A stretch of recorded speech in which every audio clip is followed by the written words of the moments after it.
What happens when a boy in a wheelchair meets a wild, untamable horse? You might expect chaos, but what happened instead left the entire crowd speechless and changed both their lives forever. If you're watching the story unfold right now, take a moment to reflect. Have you ever felt broken, lost, or like the world had moved on without you? If so, this is your reminder that healing can come from the most unexpected places. Please subscribe and leave a comment below. Tell us how this story touched your heart, or share your own journey of finding hope in the darkest moments. Let's inspire each other, one story at a time. The sun hung low over the hills of Willow Creek, casting golden light across the dusty arena where people had gathered for the annual equestrian festival. The stands were packed with families, trainers, and curious onlookers, all eager to witness the wild energy of the featured stallion, a black horse named Storm, known for his fierce spirit and refusal to be tamed. Trainers had tried everything to control him, ropes, whips, even sedatives, but Storm kicked, bucked, and resisted every attempt. He was strong, proud, and free-spirited, a true symbol of the rugged plains he came from. As the announcer's voice echoed to the loudspeakers, the crowd buzzed with excitement. "Ladies and gentlemen," he said, "this one, he doesn't bow to anyone."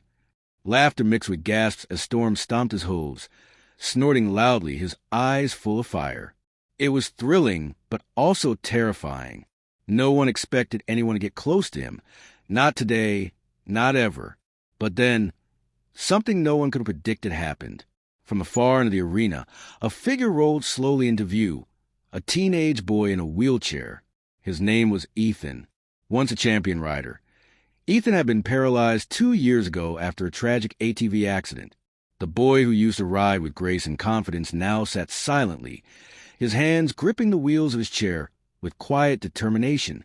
The murmurs began immediately. What is he doing here? He can't even walk. Is this some kind of joke? Ethan didn't respond to whispers. He didn't flinch at the laughter. His mother, Claire, walked beside him, her eyes filled with worry and hope. She had brought him here hoping it would spark something in him again, a memory, a feeling, anything that might bring him back to life. And then he saw Storm. Something stirred inside Ethan, something he hadn't felt in a long time. He wheeled himself forward, ignoring the stares, ignoring the doubt, until he reached the edge of the ring. He looked up at the massive stallion, his heart pounding. "I know what it's like to lose control," he whispered. No one heard him except the wind. But somehow, Storm did. The horse turned sharply, locking eyes with Ethan, snorting, pawing the ground, muscles tense like coiled springs. The crowd held its breath. Ethan didn't move. He didn't shout commands. He didn't try to dominate. He simply waited. And then, Storm stopped. His ears flicked forward. His body relaxed. And slowly, he lowered himself to the ground. The silence that followed was deafening. Then came the applause, stunned, emotional, heartfelt.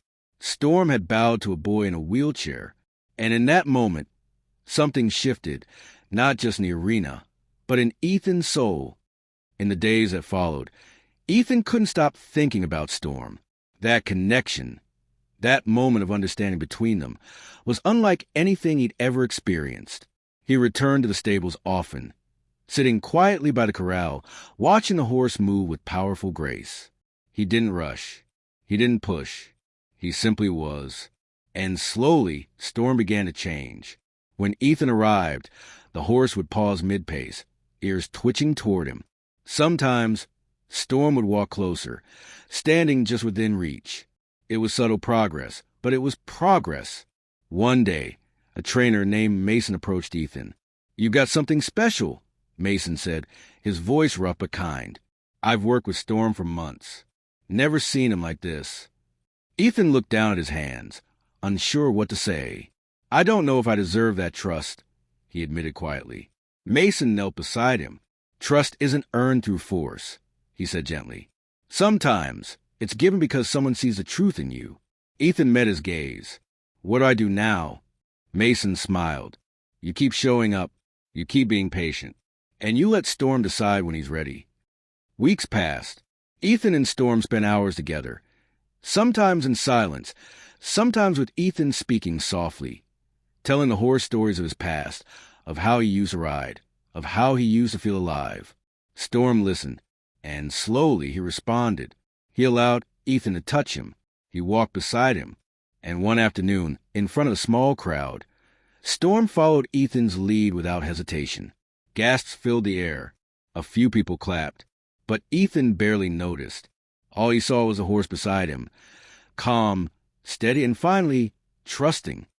Then came the backlash. Critics called it a stunt. Some accused Ethan of exploiting Storm for attention. Others claimed he wasn't qualified to handle such a powerful animal. The comments hurt. Ethan began to doubt himself again. But Mason stood by him.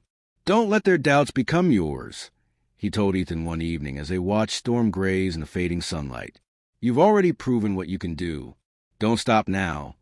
Ethan nodded, the weight of the world pressing on his shoulders. But he made a choice. He wouldn't stop. Not for them. Not for anyone. Only for himself. And for Storm. An invitation came, an opportunity to compete in the state equestrian championships, in a new category designed for therapeutic riding. Ethan hesitated. Could he really do this? But Claire believed in him. Mason believed in him. And deep down, Ethan believed in himself. On the day of the competition, the arena was packed. Ethan rolled into the center, Storm walking calmly beside him. There was no saddle, no reins, just trust. The music played softly. Ethan reached out, placing a hand gently on Storm's neck. The horse responded instantly. They moved together, slow, graceful, connected.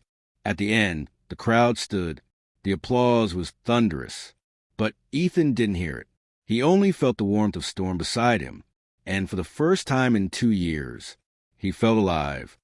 After the event, Ethan and Storm became symbols of hope. Their video went viral. News outlets picked up their story. People were inspired. But more than that, they were invited to work with a therapy center for children with disabilities. There, Ethan witnessed miracles unfold. Children who rarely spoke laughed as Storm nuzzled them. Kids who had never smiled lit up when they touched his mane. One boy, Liam, paralyzed from the waist down, guided Storm around the pen, and for the first time in his life, he smiled. Watching that, Ethan realized something. This wasn't just about him anymore. It was about giving others the same gift Storm had given him. Hope, trust, belief in oneself. Now, as the sun dipped below the horizon, Ethan wheeled Storm across an open field. No cameras, no crowd, just the two of them. He looked out at the sky, painted in soft hues of pink and orange. "I never imagined this," he said softly. Storm nickered beside him. Ethan smiled. "I'm glad we found each other." As the last rays of sunlight faded, Ethan felt peace settle in his chest. They had been broken once, but together they had healed, and now they were unstoppable. Moral lesson asterisk. True strength comes not from power or control, but from patience, trust, and the courage to believe in yourself, even when the world seems to doubt you.